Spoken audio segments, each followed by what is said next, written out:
Pag-uswag.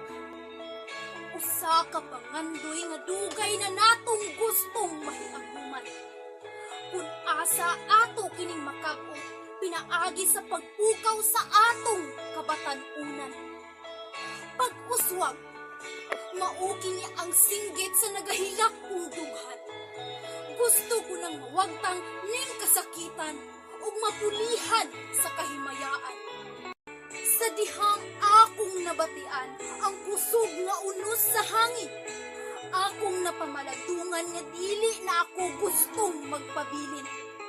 Gusto ko nga ka ang kahayag ako na kining matagamtaman, kung asa gilumutan na sa daghang katuigan. Apa nakaingon ko nga unsaon man, unsaon pagkabot sa kauswagan nga gusto natong mahiaguman. Sa giingon pa ni Jose Rizal nga ang paglaom sa atong nasod mao ang kabatan-unan. Pero ikaw, isip kabatan-unan, nakita na ba nimo ang imong kaugalingon nga ikaw ang paglaom sa atong kanasuran? Naglantaw ka ba sa dalan nga imong kapaingnan? Bisan pa man ni anang mga pagduha-duha, dili ka na babag ug dili paulahi sa pag-uswag. Pinaagi sa bagong dalan, ang digital nga dalan, aduna pa'y paglaom nga kita magmalungtarong muuswag.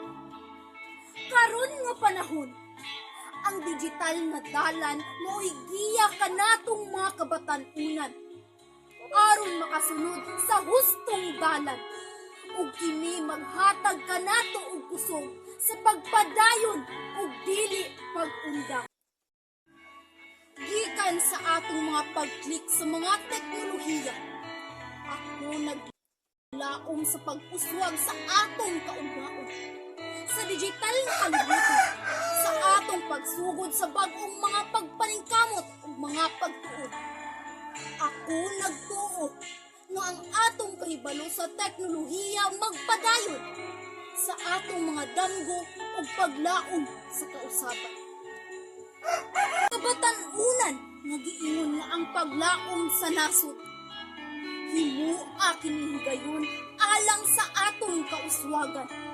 Kining digital nga dalan himuang kasangkapan alang sa malampuson nga pag-uswag. Kini si Princess M. Taganas, gikan sa Zone 7. Ug daghang salamat.